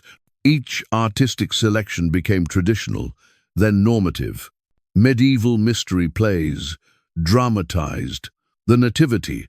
Actors required characters with names and personalities. Playwrights invented speeches, motivations, conflicts. These dramatic additions entered popular consciousness. The plays were performed annually. Generations grew up witnessing elaborate presentations of what Matthew portrays in a few verses. The tradition's development reveals how narratives function in religious communities. Matthew's spare account provided a skeleton. Devotion, art, and imagination fleshed it out. The result satisfied communal requirements even as they departed from textual sources. Contemporary scholarship has worked to distinguish tradition from text. Critical biblical studies examine what Matthew genuinely composed. Historians investigate first-century setting. Archaeologists study relevant locations. This work recovers the separation between narrative and elaboration, but tradition persists powerfully.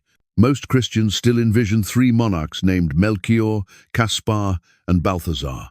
The Cologne shrine still draws visitors. Nativity sets include three crowned individuals. The legend proved more culturally durable than scholarly correction. This durability matters. It demonstrates how religious narratives operate. Historical accuracy competes with symbolic usefulness. Communities shape stories to fulfill their requirements. A narrative that began as a brief account of foreign scholars became an elaborate legend encoding universal salvation. The names, the quantities, the royal position, the racial diversity, the relics, all these surfaced over centuries. Each edition fulfilled functions. Each met requirements the original text didn't address. Together, they generated a narrative far richer in detail than Matthew provided. Yet this richness arrives at a cost. The layers of legend obscure the historical core. They make recovering what genuinely occurred more challenging. They substitute comfortable certainties for ancient ambiguities. The actual Magi, whoever they were, vanish beneath their legendary successors. The transformation itself becomes part of the narrative worth studying. How do religious traditions develop? What propels elaboration? How do communities process and transmit sacred stories? The Magi's legend demonstrates these dynamics unmistakably. Matthew's account stands sparse and strange. It prompts more inquiries than it resolves. The legendary tradition resolved those inquiries even without historical warrant. The satisfaction legend provided, complete characters with names, histories, and fates, overwhelmed scholarly caution. Most people prefer the elaborated narrative to the fragmentary source. The resting Magi, veneration, relics, and the Cologne Cathedral. The supposed relics rest in splendor. Gold covers their shrine, precious stones shine, pilgrims pray. The shrine of the Three Kings dominates Cologne Cathedral's high altar. This monument represents medieval Christianity's material expression of devotion. But how did bones, whoever's they genuinely were, come to obtain such honor? Relic veneration defined medieval Christian custom. Holy remains linked believers to sacred history. A saint's bones or possessions bridged earthly existence and heavenly glory. Touching a relic, praying near one, might grant blessings or healing. Churches competed to possess significant relics. The most important ones drew pilgrims from vast distances. The Magi's relics ranked among Christianity's most significant. These were the first Gentiles to worship Christ. They symbolized humanity's acknowledgement of divine truth. Their position as monarchs, though unbiblical, elevated their significance. Possessing their remains signified possessing tangible link to the nativity itself. The relic's journey spans continents and centuries.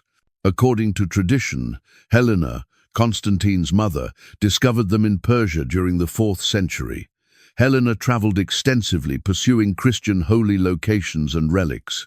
She supposedly located the true cross in Jerusalem.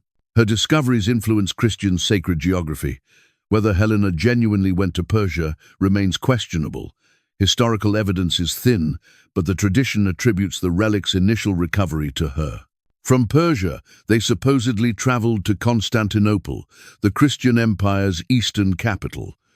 There they remained for centuries, venerated but not yet housed in spectacular fashion. Milan gained them next. Eustorgius, Bishop of Milan, supposedly transferred the relics to his city. The date is uncertain, perhaps the 4th or 5th century. Milan's Church of Sant'Eustachio became their home. They rested there for centuries, drawing some pilgrimage, but not yet achieving peak fame. Everything changed in 1164. Frederick Barbarossa, Holy Roman Emperor, campaigned in Italy. His forces captured Milan. Among the spoils, Barbarossa claimed various treasures. He gave the Magi's relics to Reinald of Dassel, his chancellor and Archbishop of Cologne. This transfer involved power politics. Barbarossa was asserting imperial authority in Italy. Removing relics from Milan to Cologne demonstrated German dominance. It also elevated Cologne dramatically. A relatively modest ecclesiastical center suddenly possessed relics of tremendous importance. Reinald transported the remains to Cologne in July 1164. The journey became a triumphal procession. Towns along the route hosted the relics temporarily. Crowds gathered. The arrival in Cologne sparked celebrations. The city had gained treasure beyond price. The existing cathedral couldn't adequately house such important relics. Plans began instantly for a more worthy shrine. The commission went to Nicholas of Verdun, one of medieval Europe's master goldsmiths. He began work around 1180. The shrine took decades to complete. Nicholas and his successors generated a structure of breathtaking complexity. Measuring over 7 feet long, 4 feet wide, and 5 feet tall, the shrine demanded vast amounts of gold and precious materials. Its form evokes a church building, a golden architecture to house holy bones. The shrine's surfaces teem with imagery. Prophets and apostles appear in relief. Scenes from Christ's existence cover panels. The Magi themselves appear multiple times, journeying, offering presents, receiving caution in dreams. Each figure was cast, gilded, and set with gems. The craftsmanship represents medieval metalwork at its peak. The shrine rests on a stone base to raise it to visible height. Supporting columns feature intricate detail. The roof peaks like a church's. At the front end, a bust of the 3 monarchs emerges, their crowned heads visible for veneration. Pilgrims could perceive, touch, and pray to these representations. The back of the shrine contains a door. This allowed access to the relics themselves. On special occasions, church authorities might open it, displaying actual bones. Such moments possessed enormous importance. Witnessing the actual remains signified direct contact with sacred history. The shrine's completion around 1220 marked Cologne's transformation into a major pilgrimage destination. The existing cathedral proved inadequate for the crowds.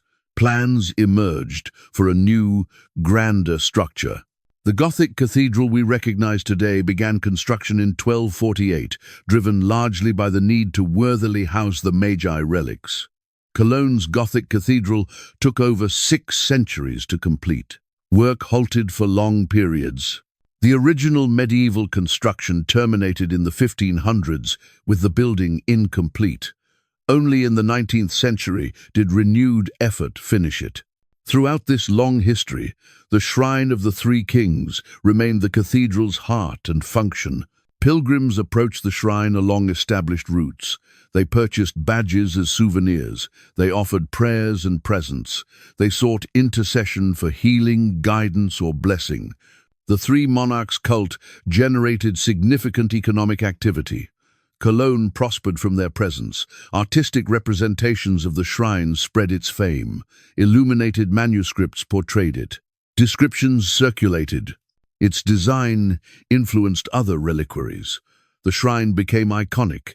Anyone witnessing an image identified it instantly. This fame reinforced Cologne's position as a pilgrimage center. The cult of the Three Monarchs peaked in the late Middle Ages. Their feast day, January 6th, became major celebration. Epiphany, the revelation of Christ to the Gentiles, took special importance in Cologne. Processions, masses, and festivities marked the occasion. The Magi were Cologne's patron saints. Other churches claimed links to the Magi. Milan never fully accepted the loss of its relics. Sant'Eustorgio maintained that some remains had been left behind. In 1903, Cologne returned some bone fragments to Milan, recognizing shared heritage. This diplomatic gesture slightly eased centuries-old resentment. Legends about the relics multiplied. Narratives claimed miracles happened near the shrine. Pilgrims reported healings. The monarchs supposedly intervened from heaven on behalf of those who honored their remains. These accounts reinforced the pilgrimage trade and deepened devotion. The Reformation challenged relic veneration. Protestant reformers rejected the custom as superstitious. They denied that bones possessed special power. They criticized the economic exploitation surrounding pilgrimage. Cologne remained Catholic, but the wider German religious terrain fractured. The shrine survived the Reformation, but the cult's intensity gradually diminished. Enlightenment rationalism further eroded medieval devotional customs. By the 19th century, the shrine was more artistic treasure than active focus of pilgrimage. Contemporary tourism replaced medieval devotion as the primary reason visitors approached it. World War II threatened the shrine's survival. Allied bombing devastated Cologne. The cathedral sustained major damage, but the shrine was removed to safe storage before the worst destruction. After the war, it returned to the restored cathedral, where it remains today. Contemporary visitors encounter the shrine as historical artifact. Its artistic merit is undeniable. The craftsmanship, the materials, the scale, all command respect, but few contemporary visitors pray to the relics as medieval pilgrims did. The shrine has become museum piece as much as devotional focus. Archaeological and historical examination of the relics raises obvious inquiries. Are they genuinely the Magi's bones? Without DNA comparison to verified samples, which don't exist, no definitive response is possible. The bones could belong to anyone. Medieval relic authentication involved claims and traditions, not scientific verification. The shrine's importance exceeds the relic's authenticity. It represents medieval faith's material expression. It demonstrates how communities invested massive resources in honoring sacred memory. It shows art serving devotion. Whether the bones are genuinely the Magi's matters less than what the shrine reveals about the culture that generated it. The transformation from Matthew's unnamed scholars to named monarchs with recoverable relics encapsulates Christianity's developmental tradition. A spare textual account became elaborate custom. Anonymous individuals gained identities. Their narrative generated objects of veneration. Material culture grew from story seeds. The Cologne shrine stands as this process's culmination. Here the legend achieved physical form. Gold and gems gave weight to devotional imagination. Architecture housed tradition. The shrine made visible what believers affirmed: the Magi's significance, their sanctity, their ongoing presence and power. For centuries, the shrine influenced Cologne's identity. The city was recognized as the city of the three monarchs. Its coat of arms featured three crowns. Its economy depended partly on pilgrimage traffic. The relics defined civic identity as much as religious devotion. Today, the shrine remains Cologne Cathedral's most famous treasure. Tourists photograph it, art historians study it. The cathedral's website prominently features it, but its function has changed. Its heritage, not active cult object. The shift from medieval to contemporary reception reveals changing relationships to sacred material culture. The Magi rest in their golden house. If the bones are theirs, and we cannot determine, they rest far from their probable Eastern origins. Pilgrims transported them westward across centuries. Devotion transformed them from travelers to treasures. The shrine both honors and obscures them. It marks their significance while burying them under layers of later interpretation. The other narrative, challenging the harmonized timeline. Two Gospels relate nativity narratives. Matthew and Luke both portray Jesus' birth, but reading them carefully reveals conflicts. Details don't align easily. The traditional Christmas pageant merges the accounts into one coherent scene. Examining them separately challenges this harmonization. Luke's account opens with Mary and Joseph traveling to Bethlehem for a census. They arrive. No guest room is available. Jesus is born. Mary wraps him and positions him in a manger. Shepherds obtain angelic announcement. They hurry to locate the child still in the manger and report what angels communicated to them. Luke positions the birth in temporary accommodation. The manger suggests a stable or animal feeding area. The scene conveys humility, even poverty. Joseph and Mary make do with whatever shelter they can locate. The shepherds, social outsiders, become the first witnesses. Matthew relates a different narrative. He doesn't reference census, journey to Bethlehem, or birth circumstances. His story begins after Jesus is born. The Magi arrive in Jerusalem, inquiring about a monarch. Herod directs them to Bethlehem. They locate the child in a house with his mother. House is specific, Greek oikia, not a stable, not temporary shelter, a permanent dwelling. Matthew portrays settled conditions. The family has moved from wherever Jesus was born to regular housing. Time has elapsed. Matthew also never references shepherds. His first witnesses are foreign scholars. No angels appear to local workers. No hurried nighttime visit happens. The Magi arrive during the day following celestial indication. They enter a house, not a barn. The traditional Christmas scene combines both accounts. We imagine a stable with manger. We position shepherds and Magi there together. We collapse Luke's birth night and Matthew's later visit into one moment. This generates a unified story, but distorts both sources. Herod's reaction provides another clue. After the Magi escape, he becomes furious. He orders the elimination of all male children in Bethlehem under 2 years old. Why 2 years? Why not infants under 6 months? Herod had questioned the Magi carefully about when the star manifested. Based on their response, he calculated the child's possible age. 2 years suggests either the celestial occurrence happened that long before, or Herod desired extra margin. Either way, he didn't think he was looking for a newborn. This decree implies Jesus might be a toddler when the Magi visit. Herod's calculation suggests significant time had elapsed. If Jesus was still days or weeks old, Herod wouldn't target 2-year-olds. The wide age range indicates uncertainty about timing. Luke's shepherds arrive instantly. Angels announce, "Shepherds go." They locate the baby that very night. Luke's timeline is clear and immediate. Matthew's Magi arrive after observation, deliberation, long expedition, Herodian consultation. Months likely pass between birth and their visit.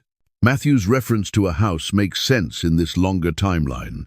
The family wouldn't remain in temporary shelter indefinitely. Joseph would locate work. They would secure housing. By the time Magi arrived, the family might have resided in Bethlehem for months. The harmonized adaptation generates problems both accounts avoid separately. If shepherds and Magi both arrived the same night, why does neither gospel reference the other group? If they arrived on different occasions, why merge them? The traditional scene forces coherence neither text demands. Luke emphasizes humility at birth. No room, manger, shepherd witnesses. Matthew emphasizes acknowledgement by foreign wisdom, scholars, offerings, house. Each author shapes his story for theological intentions. Luke highlights God selecting the lowly. Matthew demonstrates Gentiles recognizing the Jewish Messiah. These themes work better separately. The flight to Egypt follows the Magi's visit in Matthew. After they exit, Joseph obtains a dream caution. He takes Mary and Jesus and flees instantly. They remain in Egypt until Herod dies. Only then do they return. Luke contains no flight to Egypt. After Jesus' birth, the family presents him at the Jerusalem temple on the 8th day for circumcision and purification rites. Luke portrays this visit calmly. No danger threatens. Simeon and Anna identify the child and prophesy. The family then returns to Nazareth. These timelines clash fundamentally. Matthew has the family fleeing to Egypt right after the Magi's visit. Luke has them going to Jerusalem for temple rites, then home to Nazareth. Both can't be historically accurate in their details. Either the flight occurred, or it didn't. Either the temple presentation happened before, or it couldn't have happened at all. Scholars have suggested various harmonizations.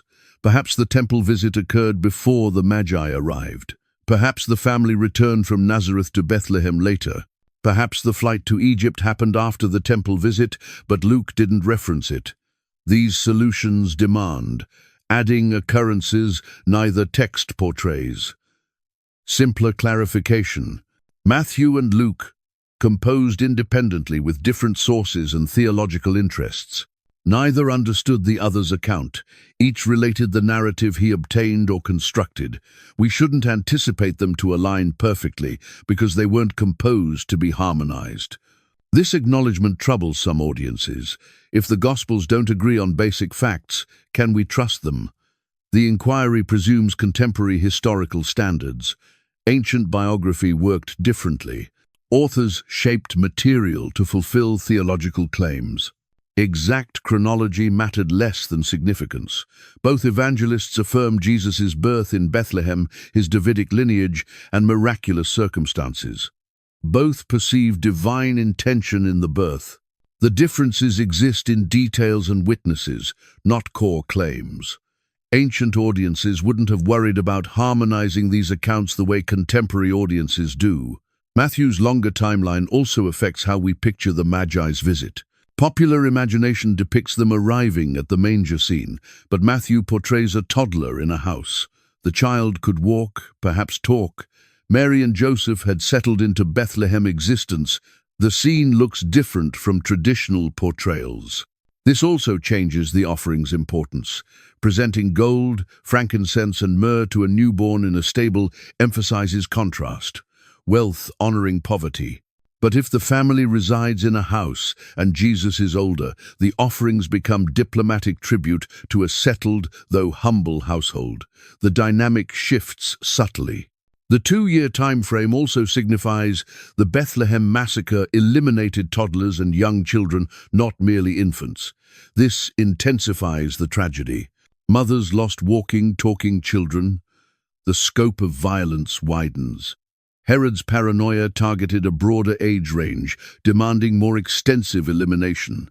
Luke's immediate shepherd visit and Matthew's delayed Magi visit fulfill different narrative functions. Luke emphasizes announcement to Jewish outsiders. Poor shepherds obtain heavenly glory. Matthew emphasizes recognition by Gentile insiders. Foreign court scholars present royal tribute. The timing difference supports these distinct emphases. Neither gospel presents itself as comprehensive biography. Both are theological portraits employing biographical material. They select, arrange, and shape details to make claims about Jesus' identity and importance. Perfect chronological alignment wasn't their goal. Contemporary historical reconstruction faces the challenge of working with texts composed for other functions. We desire to understand what occurred. The Gospel authors desired to proclaim what it signified. These goals overlap but don't coincide. Our inquiries weren't necessarily theirs. The harmonized timeline persists because it fulfills devotional and artistic requirements. A unified scene aids meditation. It makes pageantry possible. Children can perform all characters together. The merger generates communal story that isolated gospel readings don't provide, but the merger obscures each gospel's distinct voice. Matthew's theological concerns differ from Luke's. Their selections of what to include and exclude reflect these differences. Flattening them into one narrative loses the texture of their individual testimonies. Critical biblical scholarship distinguishes the accounts to hear each separately. This doesn't demand rejecting either. It signifies respecting their differences rather than forcing agreement. Each gospel provides its perspective on the birth's significance. Together, they provide stereo effect, not unison. The inquiry, which timeline is historically accurate, might be unanswerable. Perhaps components from both preserve memory.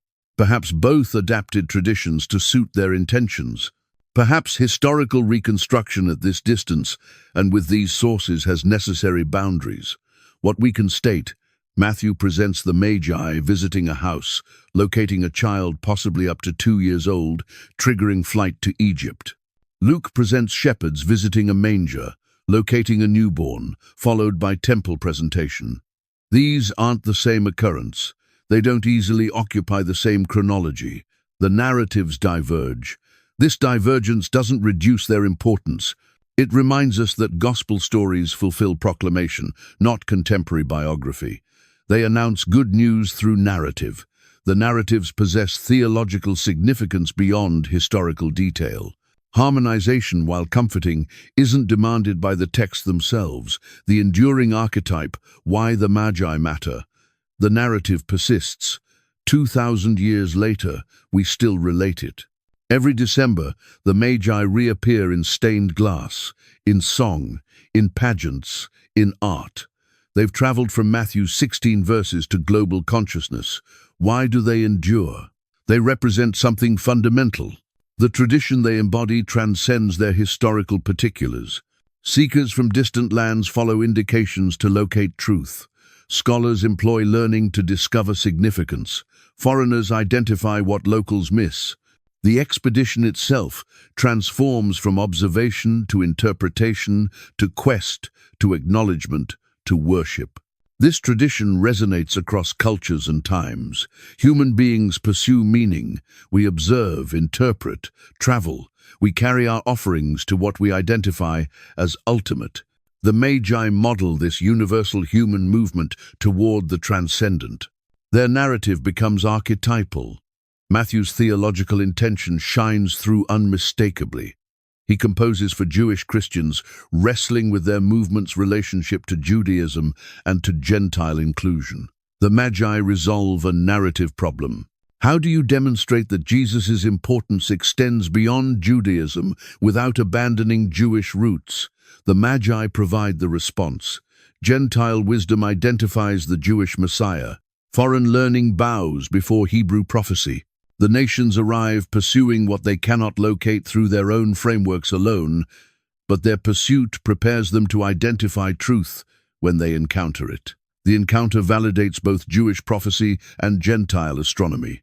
This theological move influenced Christianity's self-understanding for centuries. The Church perceived itself as Judaism's realization and the Gentiles' destiny. The Magi became proof text for this double claim. Their visit showed that Jesus belonged to all nations while remaining rooted in Jewish expectation. The narrative also addresses inquiries of knowledge and faith. The Magi possessed sophisticated learning. They were scholars, not simpletons. Their astronomical expertise was genuine, yet their knowledge couldn't complete their quest. They required Jewish scripture to locate Bethlehem. They required divine caution to escape Herod. Knowledge and revelation work together in Matthew's story. This interplay matters for intellectual history. Christianity developed complex relationships with secular learning, sometimes hostile, sometimes embracing, always negotiating. The Magi narrative suggests synthesis. Human learning points toward divine truth, but doesn't exhaust it. Revelation completes what reason begins. The offerings add another layer. They recognize threefold identity: monarch, priest, mortal. This acknowledgement in material form makes theology tangible. The Magi don't simply proclaim Jesus' nature. They present costly symbols that enact their proclamation. The offerings do theological work. Medieval interpretation elaborated this endlessly. Gold for kingship became gold for divine glory. Frankincense for priesthood became frankincense for prayer, ascending to heaven. Myrrh for mortality became myrrh for suffering and sacrifice. Each offering generated sermons, art, hymns. The symbolic possibilities proved inexhaustible. The expedition itself possesses significance. Distance overcome, danger faced, resources expended, all for acknowledgement of truth. The Magi's costly pilgrimage models religious devotion. Faith demands investment. Truth requires sacrifice. The expedition's difficulty enhances the discovery's worth. This resonated powerfully in pilgrimage culture. Medieval Christians undertook difficult expeditions to holy locations. The Magi became patron individuals for pilgrims. If court scholars traveled from Parthia to Bethlehem, believers could journey to Jerusalem or Rome or Cologne. The Magi sanctified pilgrimage as spiritual custom. Their function as first Gentile worshippers gave them unique position. They preceded the apostles. They arrived before Jesus' public ministry. They identified him when religious authorities didn't. This precedence matters theologically. The Gentile mission isn't an afterthought or deviation. It begins at the beginning, in the Nativity itself. Paul's letters wrestle with Gentile inclusion. He argues for it vigorously against opposition. Matthew's Gospel addresses similar conflicts through story. The Magi narrative responds to objections before they're raised. If foreign scholars worship Jesus at his birth, Gentile Christianity isn't innovation, it's realization of what began in Bethlehem. The narrative also functions as reversal story. Those expected to identify truth, Jerusalem's priests and scribes, remain distant. Those unexpected foreign astrologers arrive and worship. This reversal runs throughout the Gospels. The last become first, the lost are located. Outsiders enter while insiders exclude themselves. Jesus himself embodies reversals. Born in poverty, he's declared monarch. Positioned in manger, he obtains royal tribute. Threatened by earthly power, he's protected by divine intervention. The Magi's visit inaugurates this tradition of unexpected honor amid humble circumstances.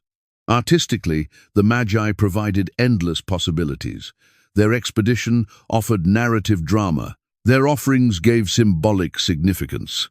Their exotic origins allowed colorful portrayal. From earliest Christian art through medieval illumination to Renaissance painting to contemporary representation, artists located rich material. Each artistic era reimagined them. Early Christian art depicted them in Persian dress. Byzantine mosaics gave them imperial splendor. Medieval art crowned them as monarchs. Renaissance painters set them in elaborate landscapes. Contemporary art sometimes removes legendary components to recover Matthew's sparer vision. The legendary elaborations, names, ages, races, fulfilled artistic and devotional requirements even while departing from text. They made the Magi concrete, identifiable, representative. Melchior, Caspar, Balthazar became characters people could recognize, not vague individuals from ancient text. Their cult reached its peak in medieval Europe, but echoes remain. Epiphany still marks their visit. January 6th celebrates their arrival. In some traditions, children obtain presents on Epiphany, not Christmas. The day honors the revelation of Christ to the nations, embodied in the Magi's acknowledgement. Liturgical tradition incorporated them deeply. Hymns celebrated their expedition. We Three Kings became ubiquitous in English-speaking Christianity. The carol's verses elaborate each offering's significance. O come all ye faithful, invites believers to imitate their worship. The Magi entered hymnody as exemplars of proper response to Christ. They also functioned politically. Monarchs identified with these royal visitors. Imperial coronations sometimes referenced them. Their gold offerings legitimized royal authority. Their acknowledgement of Jesus as monarch supported theories of divine right. The legend served power even as it emerged from humble gospel. But the narrative also challenged power. The Magi obeyed dream caution rather than Herodian command. They exited by alternate path, defying royal directions. This civil disobedience in service of higher authority provided precedent for resistance. When human law conflicts with divine direction, the Magi selected divine direction. The massacre that followed their visit raises uncomfortable inquiries. Their inquiry triggered Herod's paranoia. Their escape left Bethlehem's children vulnerable. Do the Magi bear responsibility? Matthew doesn't address this directly, but the inquiry lingers. Pursuing truth sometimes has violent consequences, even when pursuers act rightly. This moral complexity makes the narrative more than simple tale of worship. Actual actions in actual political setting produce actual consequences, some terrible. The Magi followed truth and escaped. Others paid prices. This reflects historical reality's messiness.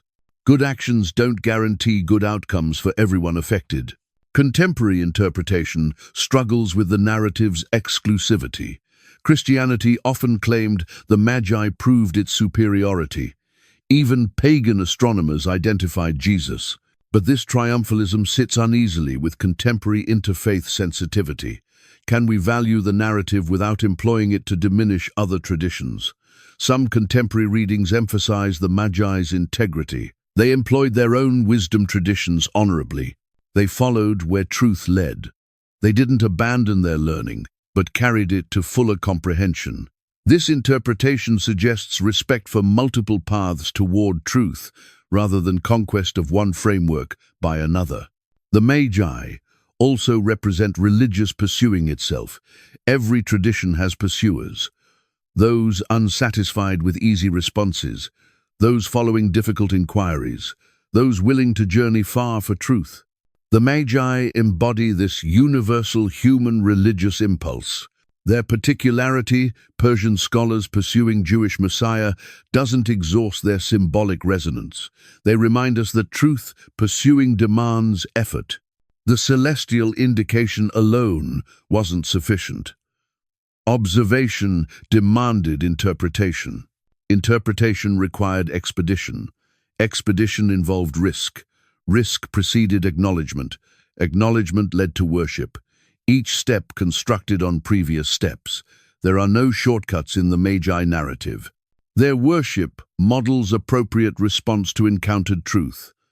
They don't debate, they don't test, they identify, they honor, they present their best. The offerings represent their existence's treasure now offered freely. This generous response to truth influences Christian devotional imagination. The narrative continues evolving. Each generation reimagines the Magi for its setting. Sometimes they're scientists validating faith. Sometimes they're pursuers from other traditions locating Christianity. Sometimes they're wisdom individuals recognizing mystery. The adaptability ensures ongoing relevance, but we shouldn't lose Matthew's original narrative beneath layers of interpretation. The core remains. Unnamed scholars from the East witnessed, interpreted, journeyed, inquired, located, worshipped, and escaped. These actions happened in particular historical and political settings. They had consequences both immediate and lasting. The Magi matter because Matthew's first audiences found them meaningful enough to preserve the account. They matter because centuries of Christians located theological riches in 16 verses. They matter because the tradition they embody, pursuing, locating, worshipping, remains recognizable across human experience. They stand at Christianity's threshold, the first Gentile worshippers. They bridge astronomical observation and scriptural prophecy. They represent costly devotion and scholarly integrity. They model both the expedition to truth and the acknowledgement of it when located. These functions outlast historical particulars. 2,000 years later, the Magi still journey across our imagination. From distant lands, following indications, bearing offerings, they arrive where they're led. They honor what they locate. They exit transformed. This narrative, however elaborated or distorted, continues communicating to something fundamental about human religious experience. The Magi endure because the expedition they model remains perpetually relevant. We're all still pursuing. We're all still following indications. We're all still deciding what offerings to carry when we finally arrive.